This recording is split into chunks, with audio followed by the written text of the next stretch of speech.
Olá a todos! Hoje nós vamos continuar falando sobre este livro aqui, A Conspiração no Gênesis 6, como as sociedades secretas e os descendentes dos gigantes planejam escravizar a humanidade. Muito interessante o assunto esse aqui, a maldição dos Amalequitas.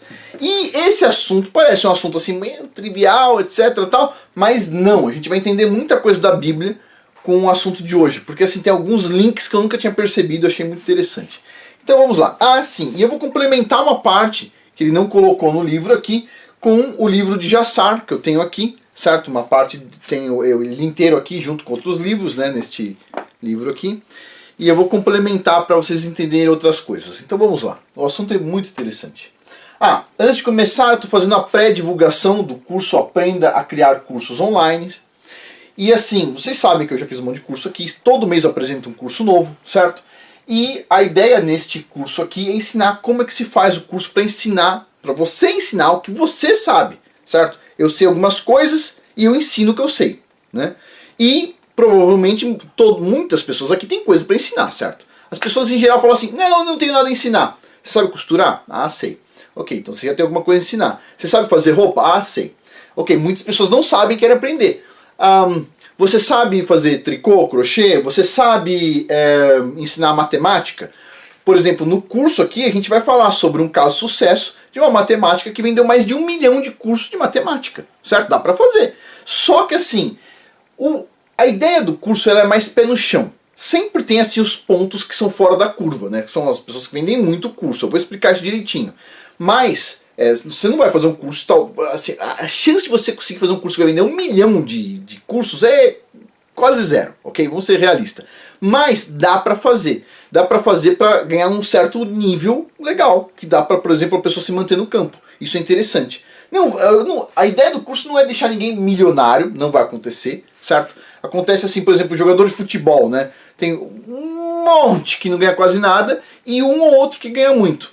Então não é o caso, né? Então assim, isso aqui a gente vai analisar nesse curso, essa questão do que funciona, o que não funciona e tudo mais, mas todo mundo tem uma coisa a ensinar. O que eu estou comentando aqui da professora de matemática que fez um curso aí que fez um sucesso, é que muitas pessoas falam o seguinte, o que eu tenho a ensinar não é tão relevante. Espera um pouquinho, a moça fez um curso muito simples e deu certo. Ou seja, tem pessoas querendo aprender o que você quer ensinar, certo? Pois bem, veja bem, só um outro ponto aqui. Não é porque você não quer aprender o que você já sabe que as outras pessoas não querem, percebe? Então vamos lá. É um pré-lançamento, não vai estar o link abaixo, ok? Vai ser um curso um pouco mais caro, por quê? Porque assim, o curso demorou muito tempo para mim fazer, mais que o normal, tem mais aula que o normal. Então assim, é um curso que vale a pena, mas é um pouquinho mais caro. Quem tiver na área de membros, vai estar acessível esse curso aqui. A única coisa que eu não vou recomendar para as pessoas é assim, entra na área de membros, fica só um mês e acessa o curso inteiro. Pô, pelo menos fica alguns meses lá, né? Porque o curso é um curso mais caro. Mas é um curso interessante para principalmente quem quer conseguir uma renda extra. Ou seja, a pessoa ela ainda tem um emprego ou ela está no interior cuidando lá das coisas dela, etc, tal, tentando aprender a cuidar das plantas, galinha, etc, tal, e quer uma renda extra. É uma boa opção, ok? Pois bem, dito isso, a área de membros tem muito mais curso do que esses aqui, certo? Agora tem duas partes aqui, tem um monte de curso lá. E muitos da área de negócio, outros da área de comida fermentada. E tudo isso aí custa $7 por mês. Todo mês tem um curso novo, certo? E no próximo mês, se der tudo certo, vai ser o curso de casamento. Estou tentando para colocar para o mês que vem. Vai ser um curso assim muito legal. Mas vamos lá. Então, a maldição dos Amalequitas. Números capítulo 24, versículos 18 a 20. Edom será conquistado, Seir, seu inimigo, será conquistado, mas Israel ficará forte. Então Balaão viu Amaleque e proferiu esse oráculo. Amaleque foi o primeiro entre as nações, mas ele acabará por se arruinar. Bom, o que aconteceu aos misteriosos Amalequitas, que não foram impressos nos registros históricos? Os Amalequitas não foram incluídos na lista das nações atacadas pelos israelitas na conquista da Terra da Aliança, certo? O que aconteceu com eles? Pois bem, devemos mais uma vez retornar ao tempo do Êxodo. Esta foi uma época em que Israel ainda não havia se transformado em uma nação e ainda não estava unido com a cola do monoteísmo, ela não estava forte ainda. A disciplina também de sua causa, ou a fé na natureza profética que seria o seu ser. Eles eram uma nação espiritualmente fraca ainda e vulnerável, que se alimentou do panteísmo egípcio. Eles temiam as muitas nações militaristas e poderosas lideradas por seus deuses da guerra, nações que dominavam o Oriente Médio naquela época.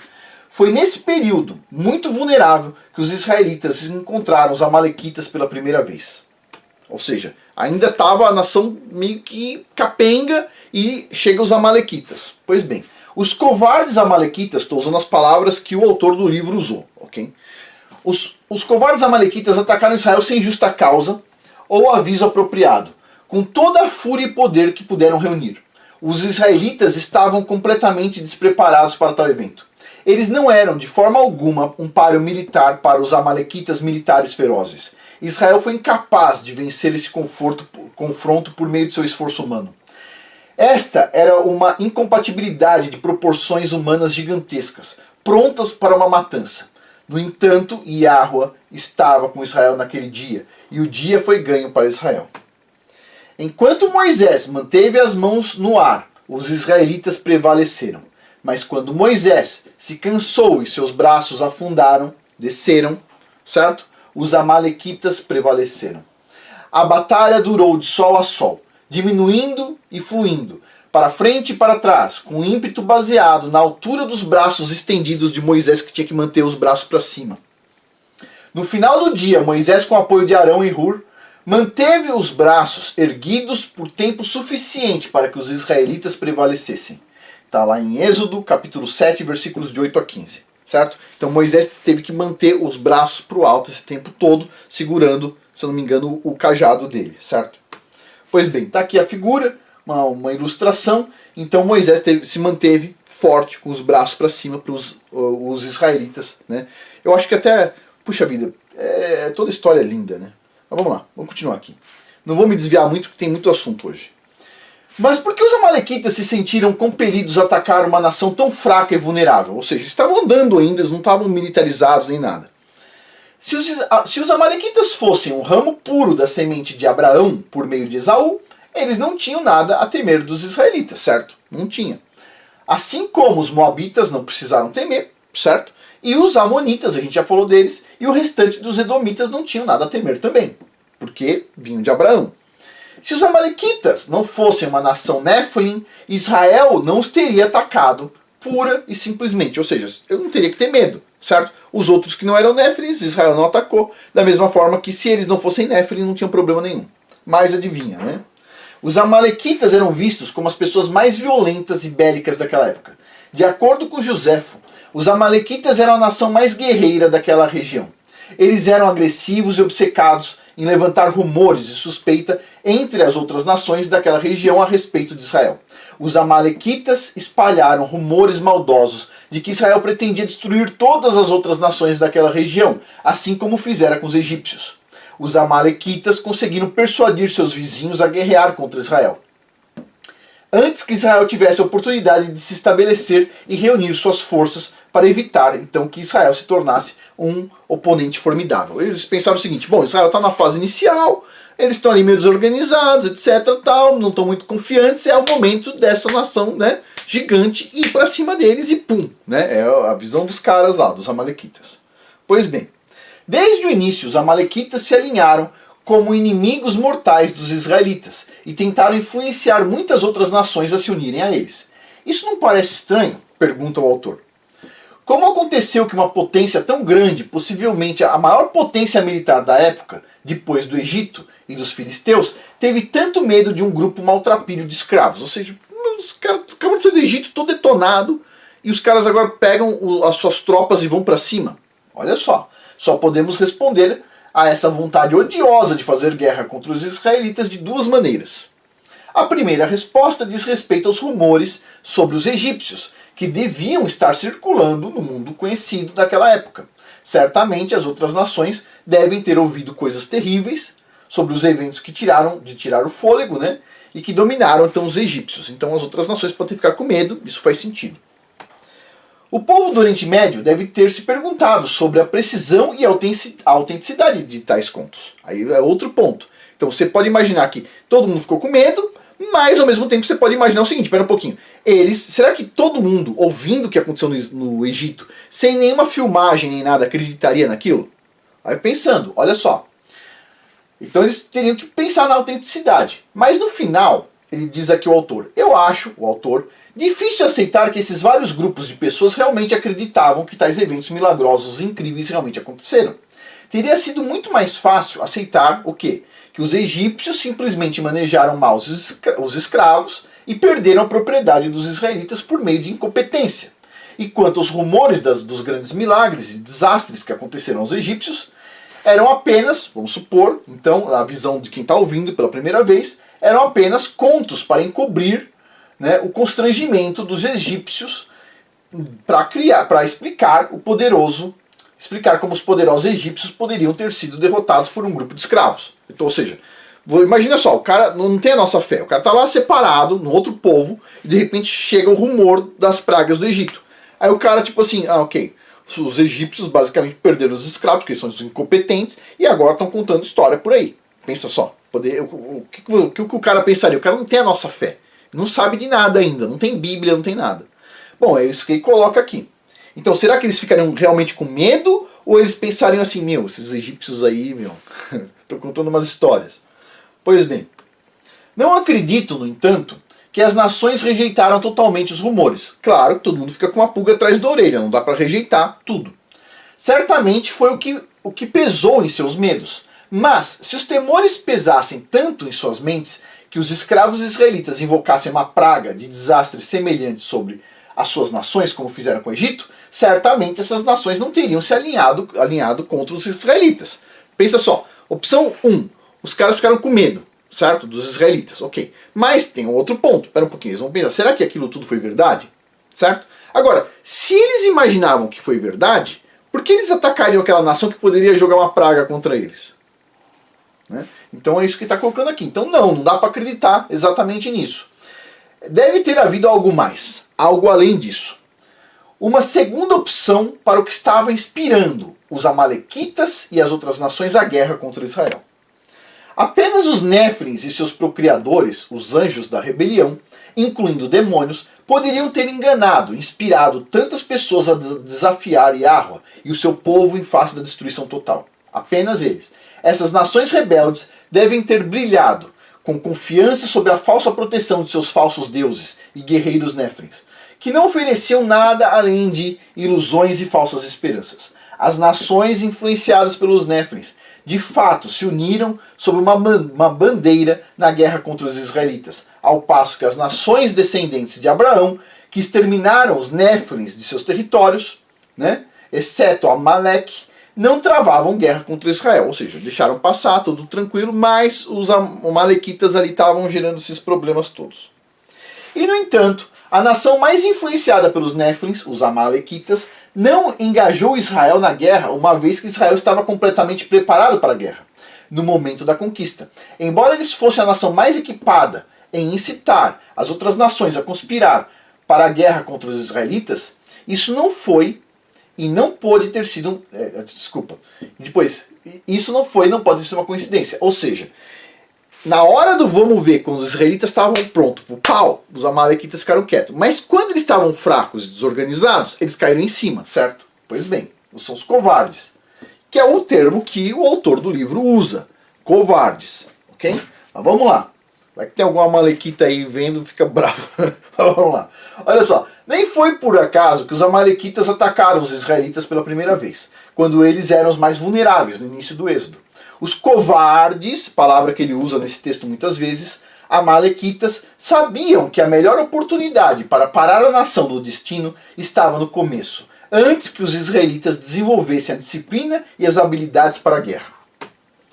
Os amalequitas só eram atraídos para a guerra com Israel quando podiam pegá-lo sem equilíbrio ou de surpresa. Emboscadas, não provocadas e inesperadas contra Israel foram comportamentos comuns na relação amalequita de ódio contra Israel nas muitas gerações que se seguiram. Os amalequitas, desde o início, juraram um pacto de sangue para erradicar Israel da face da terra, para não ser mais lembrado, que não morreu em nenhuma das gerações subsequentes. Olha só que coisa isso, né? Interessante.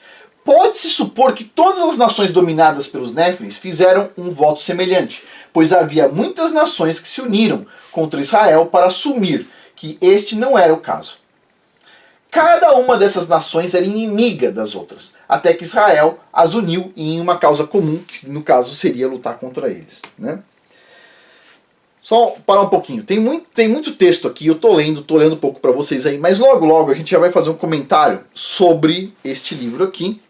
E eu vou colocar algum comentário a mais que eu acho que é interessante. Mas aqui a gente vai chegar num ponto, vocês estão entendendo o problema dos amalequitas, a gente vai chegar num ponto mais em breve, onde vai aparecer um personagem bíblico mais para frente, que a gente vai ver a origem dele. Então vamos lá. Nessa mesma linha de pensamento, de acordo com Ginsberg, Esaú, o patriarca de Amaleque, nasceu mal e perdeu o seu direito à primogenitura de Abraão para Jacó. Embora Esaú fosse primogênito de Isaque, né? Por causa disso, o último desejo de Esaú em seu leito de morte, de acordo com a tradição judaica, era que Amaleque cortasse a nação nascente de Israel de seus direitos de primogenitude, antes que se tornassem formidáveis demais para impedir Israel de adquirir a terra da aliança. Essas lendas judaicas também registram Esaú como inimigo mortal de Jacó, até o ponto em que Esaú fez um juramento de morder Jacó com a boca e sugar o seu sangue até secar, como um vampiro. Ele fez o juramento lá, né?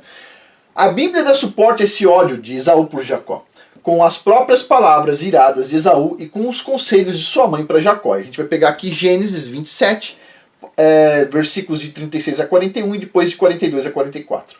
Então diz assim: ele me enganou essas 2 vezes, tirou o meu direito de primogenitura e agora tirou minha bênção. Esaú guardou rancor de Jacó por causa da bênção que seu pai lhe dera. Ele falou para si próprio: os dias de luto por meu pai estão próximos, então eu vou matar o meu irmão Jacó. Bom, depois 42 a 44. Seu irmão Esaú estava se consolando com a ideia de matá-lo. Agora então, meu filho, faça o que eu vos digo. Fuja imediatamente para o meu irmão Labão, em Harã. Fique com ele por um tempo, até que a fúria de seu irmão diminua. A mãe aconselhando Jacó. Pois bem. Em Hebreus capítulo 12, versículos 16 a 17, diz o seguinte, ó: ressalta ainda mais a ira de Esaú. Diz assim: vede que ninguém é sexualmente imoral ou ímpio como Esaú. Sexualmente imoral. O que é sexualmente imoral? Isso aqui é um ponto que eu quero acrescentar nessa discussão. É um termo que em inglês se chama warmonger, que significa devasso, certo? Tem uma parte da Bíblia que diz assim, que, como é que é? Todo pão é doce para o devasso, né? E que só a morte segura o devasso. Quando está falando isso, está falando de Esaú, a imoralidade que ele tinha, certo?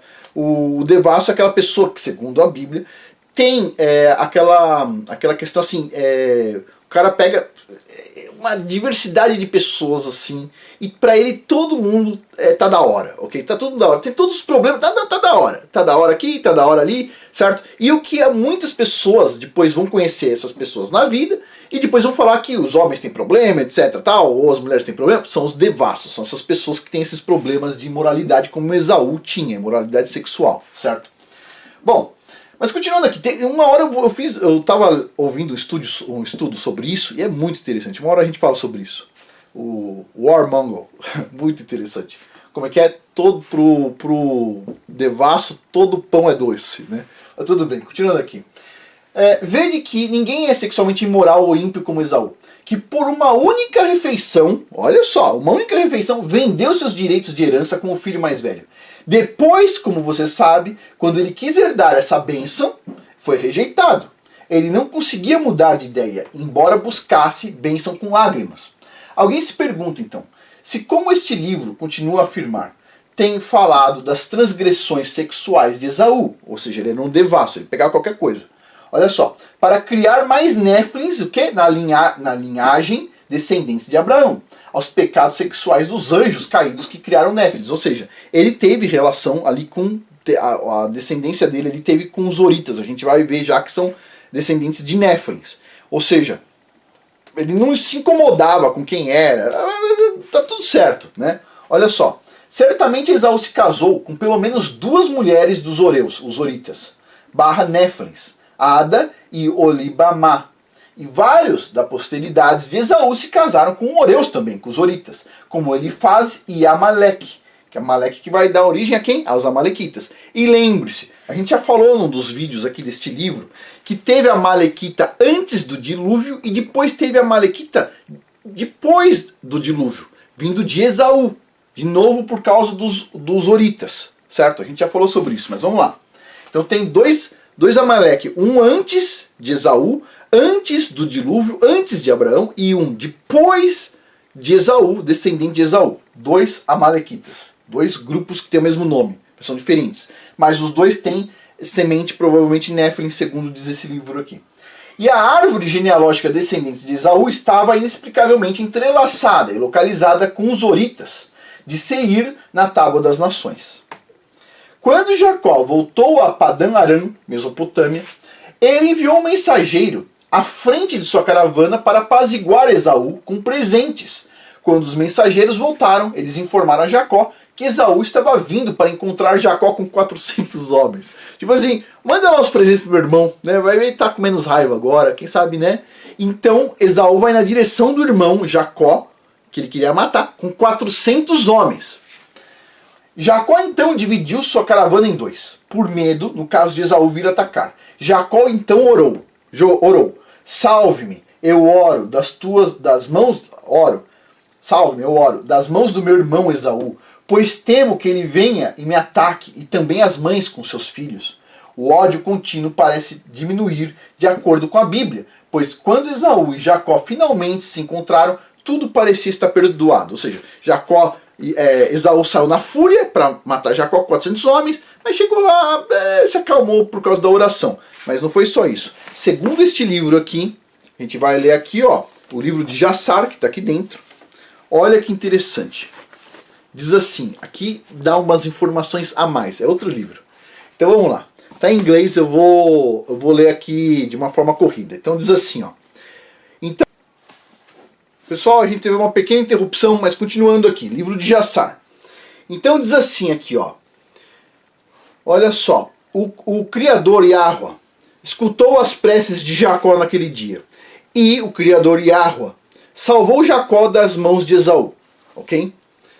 Bom, então, como é que ele fez isso, o Criador? Ele mandou 3 anjos do heaven, do paraíso, do céu, que foram se encontrar com Esaú antes de Jacó. 3 anjos, tá?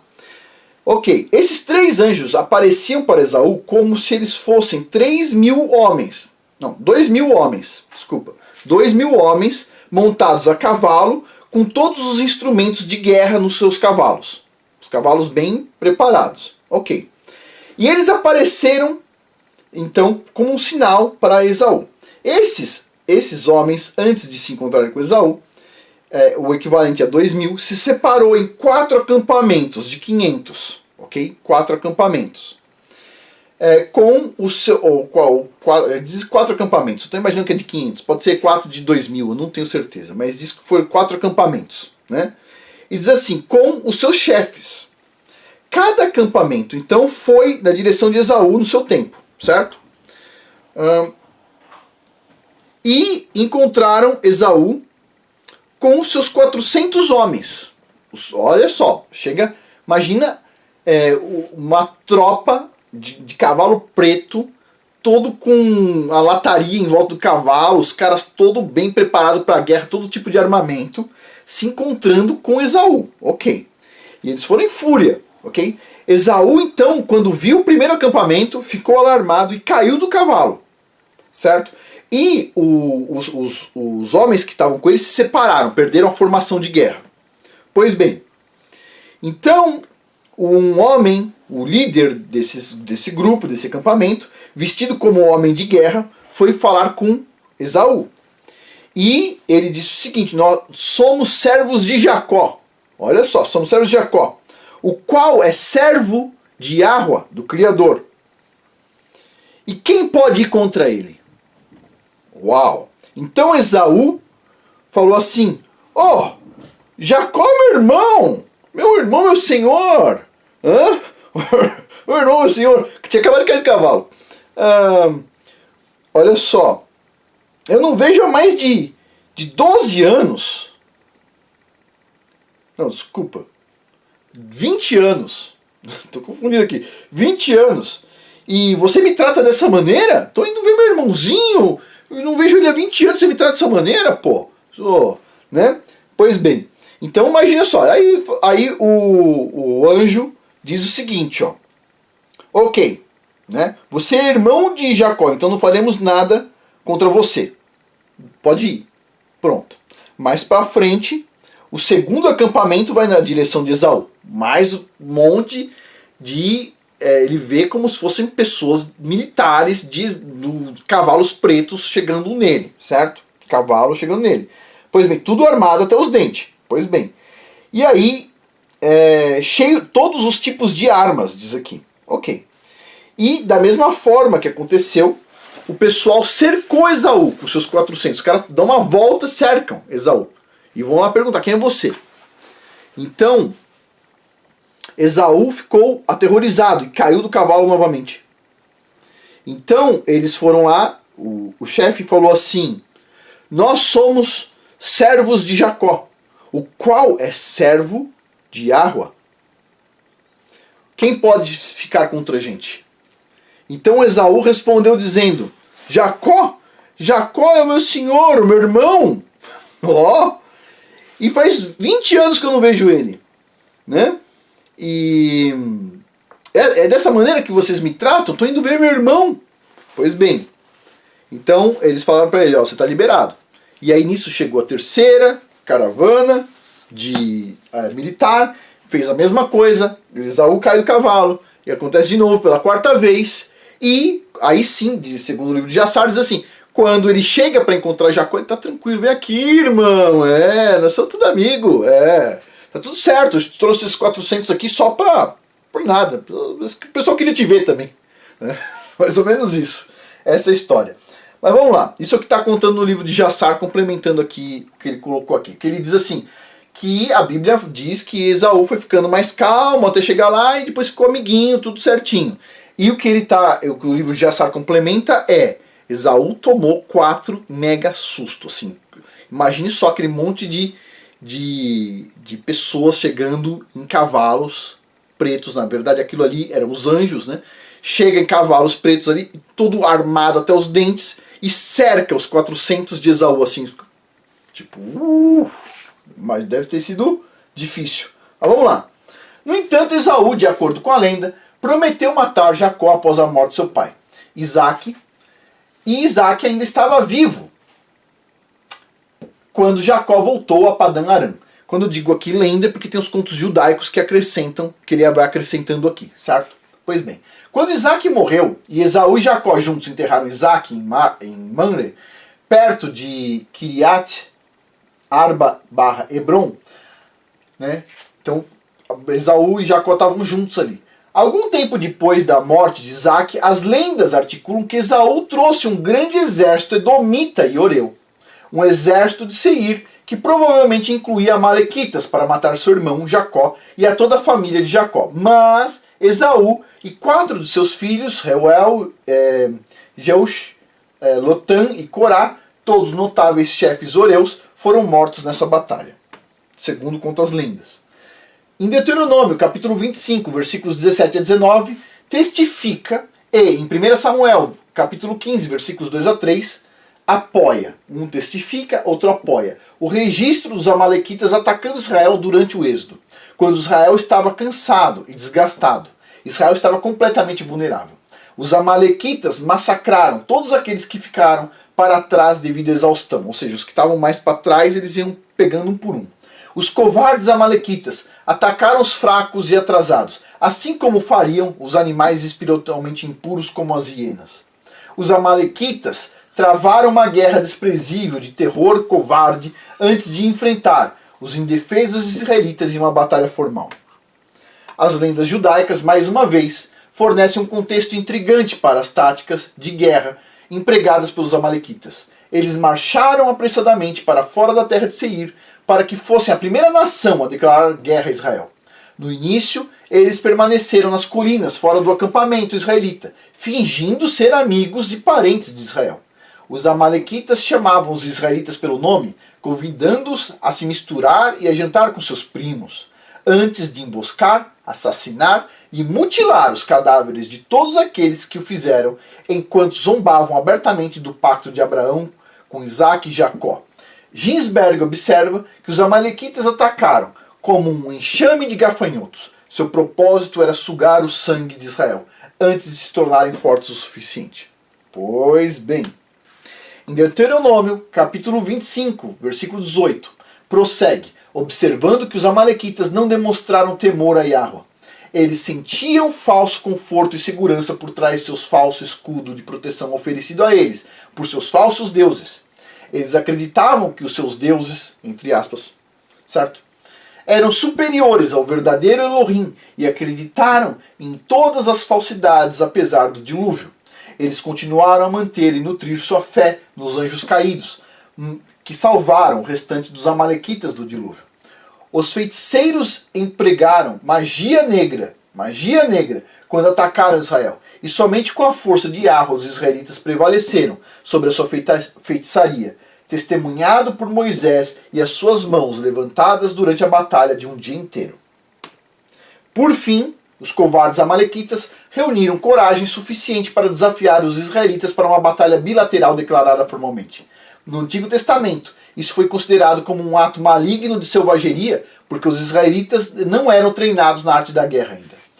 Em Êxodo capítulo 17, versículos de 14 a 21, diz: Então Yahweh disse a Moisés: Escreva isso em um rolo, como algo a ser lembrado, e certifique-se de que Josué ouça, porque vou apagar completamente a memória de Amaleque debaixo do céu. Moisés construiu um altar e o chamou de Yahweh meu estandarte.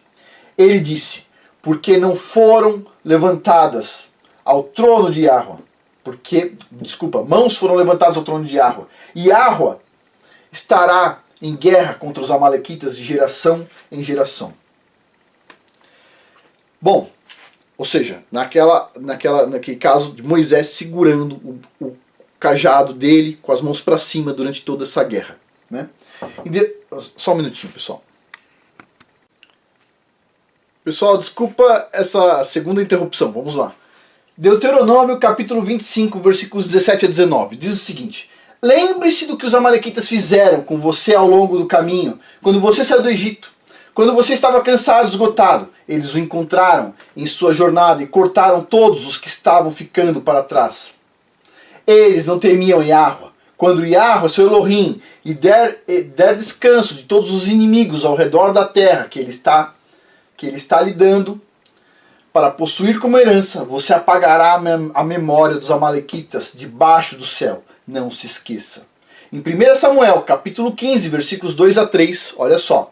Assim diz Yahweh, o Todo-Poderoso: Vou punir os amalequitas pelo que fizeram a Israel quando os emboscaram, quando subiram do Egito. Agora vá atacar os amalequitas e destruir totalmente tudo o que pertence a eles. Não os poupe. Mate homens, mulheres, crianças e bebês, gado e ovelhas, camelos e burros, tudo. As desprezíveis táticas de guerra dos amalequitas tornavam-os a nação mais desprezada registrada na Bíblia, com exceção dos néfilins. Nem mesmo os filisteus eram vistos com tanto desprezo. A segunda acusação contra os amalequitas derivou de sua incitação às outras nações à guerra contra os israelitas. Eles fizeram com que as outras nações tivessem medo de Israel. Eles incitaram todas as nações vizinhas a se unirem e se defenderem contra a ameaça israelita, né? Que ainda nem tinha força ainda.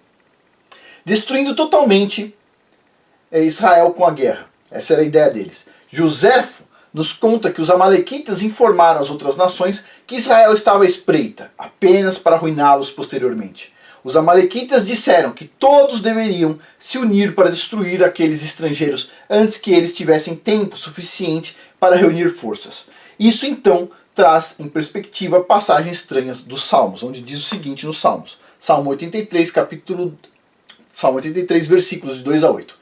Veja como seus inimigos estão agitados, como seus inimigos mostram suas cabeças. Com astúcia eles conspiram contra o seu povo, eles conspiram contra aqueles que você estima. Vinde, eles dizem: vamos destruí-los como uma nação para que o nome de Israel não seja mais lembrado. Com o mesmo propósito, eles conspiram junto e formam uma aliança contra você. As tendas de Edom e os ismaelitas de Moabe e os Hagritas, Gebal, Amon, Amaleque, na Filistia, com o povo de Tiro, até mesmo a Síria se juntou a eles para dar força aos descendentes de Ló. A terceira acusação contra os amalequitas dizia respeito à sua natureza brutal e má.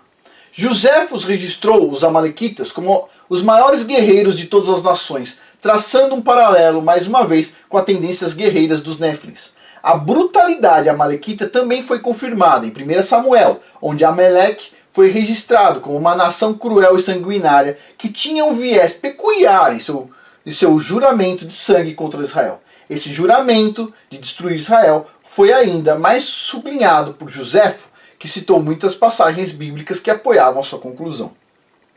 Na verdade, em referência a quando o rei Saul atacou os amalequitas e capturou seu rei, Agag, olha só, presta atenção aqui, aqui é um ponto, isso aqui foi uma coisa que eu achei muito interessante. Agag, ok? Agag, o rei dos amalequitas, presta atenção. Josefos fez outra conexão intrigante. Um personagem amalequita da época da rainha Esther, cerca de 500 a 600 anos depois da época do rei Saul, evidentemente se envolveu em conspirar para convencer os persas a destruir todos os israelitas, os remanescentes de Judá. Os amalequitas no livro de Esther foi chamado de, em português está Haman, em inglês se chama Haman, mas você também se lê como He-Man, tá? Sabe o He-Man? Da espada, o gato guerreiro, tal. Pois é. Bom, em português está Haman, mas em inglês é Raymond, é o Rayman. Mas tudo bem. Haman ou Agagita. Quem que é o Agagita? Olha só, o rei vem do rei Agag, ok? Haman ou Agagita. Ele foi um ancestral direto de Agag, em 1 Samuel, capítulo 15, versículo 9. Então vamos lá, vamos parar um pouquinho aqui. Isso aqui é a parte que é interessante, que é o seguinte. Os amalequitas a gente já viu, teve antes do dilúvio, teve depois do dilúvio. Depois do dilúvio, eles vieram, essa linha dos amalequitas, ela veio de Esaú. Esaú teve várias esposas, não uma só, certo? E Esaú teve duas esposas horitas. Uma dessas esposas horitas teve filhos, que também se casou com horitas, que aí sai uma linhagem que se chama amalequita, ok? Então tem os amalequitas de antes do dilúvio e tem outro povo chamado amalequita depois do dilúvio, que também tem a semente corrompida, porque Esaú casou com horitas, ok? E aí sai uma linhagem de amalequitas. Esaú tem mais do que uma linhagem, ok? Mas uma delas, um dos braços, um dos ramos, são os amalequitas.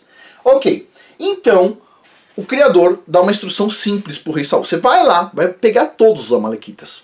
Não sobra nada, nem nada. Para deixar bem claro, não era para sobrar homem, mulher, criança, bebê, ovelha, boi, nada. Mata tudo lá, porque está tudo corrompido e eles são maus, perversos.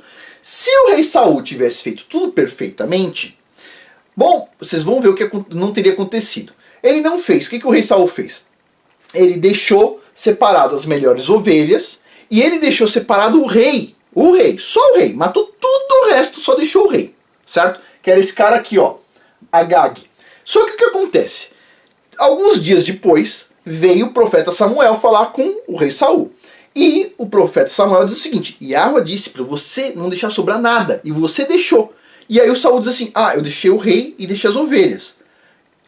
A ordem foi clara, não era para deixar ninguém. O rei Saul, de cara, percebeu que fez cagada. O que ele fez? Ele foi lá, matou o rei e matou as ovelhas. Pronto, certo? Parece que foi resolvido. Só que passou desapercebido foi o rei Agag. Ele teve relação pimba-pimba com, se não me engano, foi mais do que uma mulher, inclusive. Essa é uma ou mais do que uma mulher, engravidou. E aí depois, mesmo matando o Agag, deu origem, continuou o ramo daquela linhagem que o rei fez um pouco antes de morrer, porque o rei Saul matou o cara. O que acontece? Daquela linhagem saiu o tal do Haman. E esse Haman foi que lá na Pérsia, lá na frente, convenceu o rei da Pérsia a matar todos os israelitas.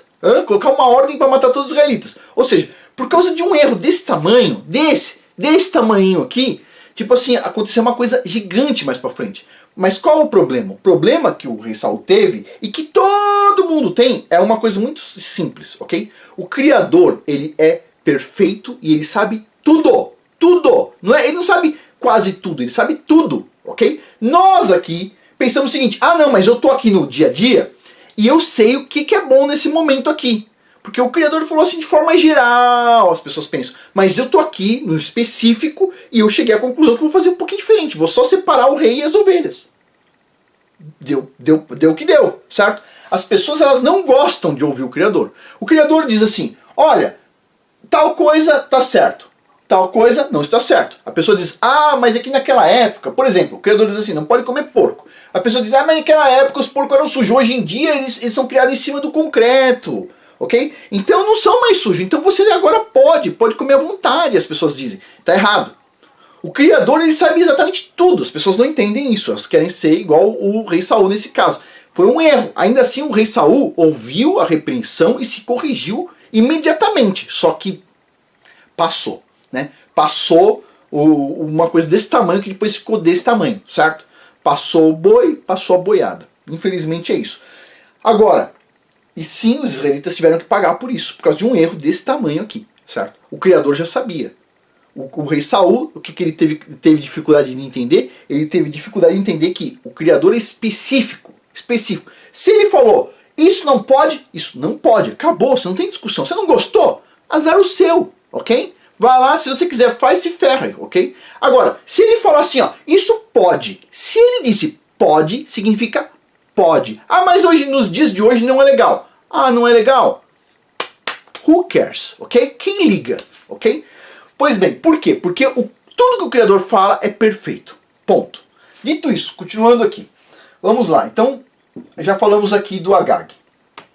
O mais curioso é que quase 700 anos depois que os amalequitas foram totalmente destruídos por Davi e Saul, um descendente do remanescente de Amaleque ainda estava conspirando igual para continuar a guerra de sangue contra Israel. Esse juramento de sangue não foi uma simples promessa de vingança. Era muito mais profundo que isso. Quase parece ter sido codificado no DNA amalequita em virtude de sua ferocidade geracional, de uma geração para outra.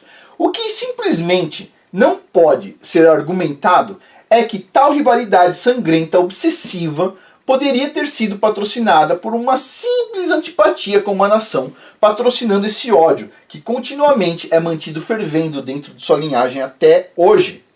A realidade é que o juramento de sangue contra Israel e Judá tem fervido desde então.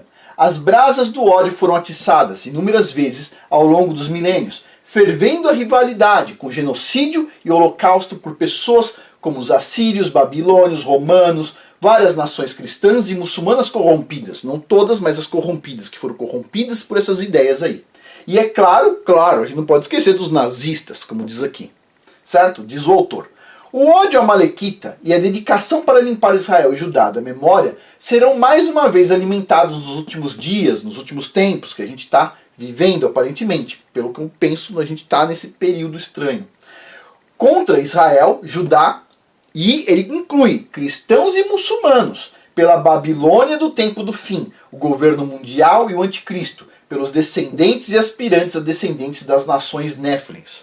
Ok? Lembrando, é assim, as pessoas não gostam de ouvir essas coisas aqui. Cada um tem uma teoria, uma coisa diferente, eu entendo isso. Mas assim, ele coloca aqui, Israel, Judá, cristãos e muçulmanos. Ok? E todos esses aí vão apanhar muito. Ponto. Tem pessoas que acreditam que os muçulmanos que vão gerar o problema todo. Mas o que eu vejo com os meus olhos na China, os primeiros a entrar em campo de concentração foram eles. Certo?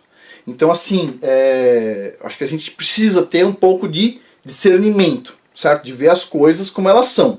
Tipo assim, quem que está lá em campo de concentração lá na China? Perdendo órgãos, etc. Quem está lá? Pois é. Então vamos analisando aqui. Mas Afonso, eu ouvi um vídeo onde os caras eram maus, fizeram tal coisa com o cristão. Eu sei que os caras têm problema. Ponto. eu sei disso, não tô falando, não tô defendendo os caras aqui, deixa bem claro isso. Mas muitas das coisas que eles mostram, o cara tá de capuz, falando com sotaque inglês britânico, meio esquisito, né? Ele devia ter sotaque árabe, né? Mas tudo bem, assim, a gente tem que analisar com cautela, certo? Não colocar, assim, fazer julgamento precipitado. As pessoas gostam de falar o seguinte: o Afonso julga muito rápido. Eu não julgo rápido não, eu demoro, eu sou demorado, certo? Mas as pessoas, elas gostam de julgar assim de forma muito rápida, imprudente. Se acalma. O que o Criador quiser para ele, que for dos dele, que for eleito dos dele, ele vai tirar um por um. Ele vai tirar um por um. Ah, se tem que tirar da religião X, Y, Z, ele vai tirar, certo? É dele. O que ele deu ao Messias é dele. Ninguém vai tirar dele. Bom, vamos lá, continuando aqui.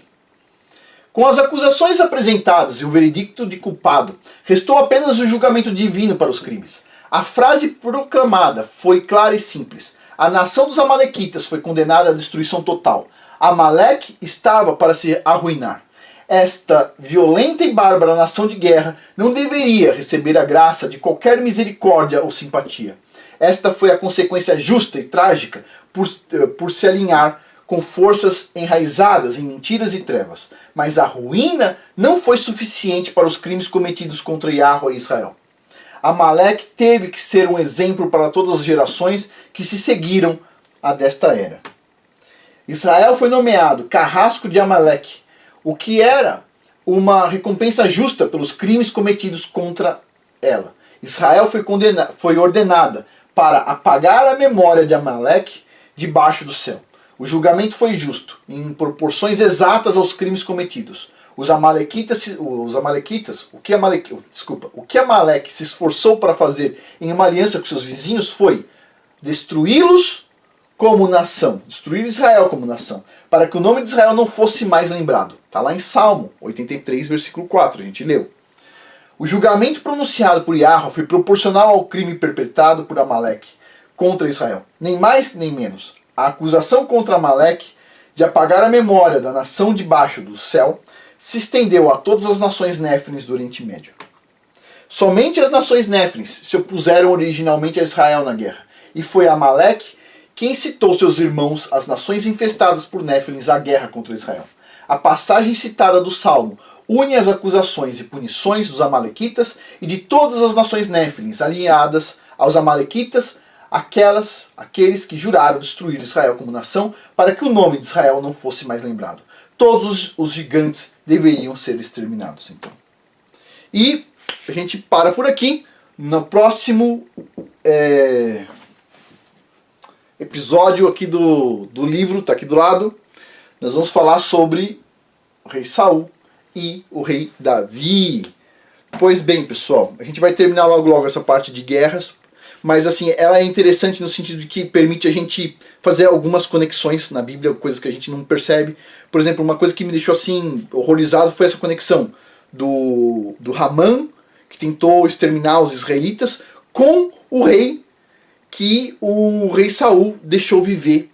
Só ele, só passou isso e essa poeira entrou no olho lá na frente, certo? Pois bem, e eu estou fazendo um lembre-se, pré-lançamento, logo vai estar disponível, talvez na semana que vem, penso eu, sobre aprenda a criar cursos online. Eu vou insistir um pouco antes de estar pronto o curso, inclusive, por quê?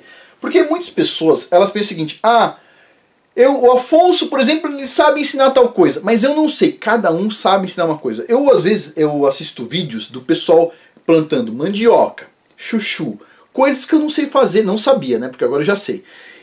Que eu não sei fazer, vou lá e aprendo. Alguns desses vídeos dão erro. Então o que eu faço? Nesse caso, eu compro livros também, ou vejo muitos vídeos até chegar a uma conclusão, certo? Treino e faço melhor. Qual a diferença entre um vídeo no YouTube e um curso? Tem uma diferença grave aí, certo? O vídeo no YouTube, o cara fala ali, não tem base nenhuma no que ele está falando, ele está falando a experiência dele, talvez seja certo, talvez seja errado, e a gente vê muitas coisas erradas. Inclusive nesse curso eu vou falar algumas que a gente vê aí, coisas erradas. Quando você compra um livro, você vai lá, põe uma base, a gente vai falar sobre isso no curso. porque é importante você colocar uma base, não é só o que você pensa, você tem que tirar uma média de várias situações, você vai montar uma coisa muito melhor, mais qualificada. O curso ele tem mais qualidade do que um vídeo ou vários vídeos no YouTube, certo? Outra coisa, alguém vai falar o seguinte, pô Afonso, mas tem um monte de curso do que eu quero falar, eu quero ensinar Excel. Tem cursos que venderam muito, tem curso que vendeu acho que 100, 200 mil cursos de Excel. Tipo, não sei como é que os caras conseguem fazer essa quantidade de vendas aí. Não tenho a menor ideia. Mas eu sei que você consegue fazer um número de vendas menor, certo? Mas, ainda assim, você tem um ganho aí. Ponto. Então, assim, você quer ensinar Excel. Beleza. Ah, mas por que alguém vai comprar o seu curso se já tem vários cursos de Excel? Bom, vocês já viram aqui. Quando eu compro livro de tempero, eu compro 10 livros diferentes. Quando eu compro o livro de ervas medicinais, eu tenho mais de 50 livros. Ué, cada um tem uma experiência diferente, uma visão diferente para passar, e as pessoas que estão interessadas no assunto, às vezes elas adquirem mais do que um tipo de curso, certo? Então você tem, se você tem algo real para ensinar, algo que você saiba, ou que você estudou bem, certo? Não é para ensinar qualquer porcaria, claro, mas se você tem alguma coisa que você ensinou, você sabe, bom, isso aqui é uma boa oportunidade de colocar à prática, porque as pessoas, elas começam a fazer cursos e demoram muito. O meu primeiro curso foi assim, eu demorei muito para fazer, muito. Foi assim, já fazia mais de um ano que eu estava pensando em fazer um curso, etc, tal, e a gente fica naquelas, tal, até aprender a mexer com a plataforma, ou organizar o material e tudo mais. E o curso online, ele é diferente de um curso na sala de aula, certo? A duração da aula é diferente. A duração do curso online de uma aula tem que ser curta, porque as pessoas querem rapidez, etc, para aprender. E num curso de sala de aula, você vai dar uma aula mínimo de 2 horas, né? As aulas que eu dava, por exemplo, numa disciplina, 3 aulas por semana, 2 horas de aula na USP. Então são 6 horas de aula por semana durante um semestre, né? Bastante tempo. Então o curso ele é diferente, ele é mais direcionado, ele te dá mais oportunidade assim, de você parar o que você está fazendo. Tem algumas características, a gente vai falar sobre isso aqui neste curso. É um curso para você aprender a fazer cursos, certo? Pensando numa renda extra.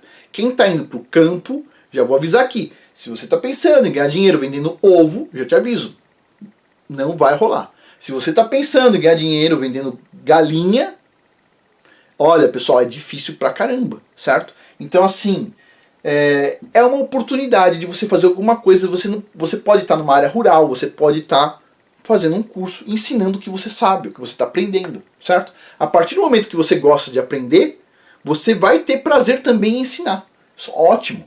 E quando você ensina, você aprende junto. Isso é melhor ainda, certo?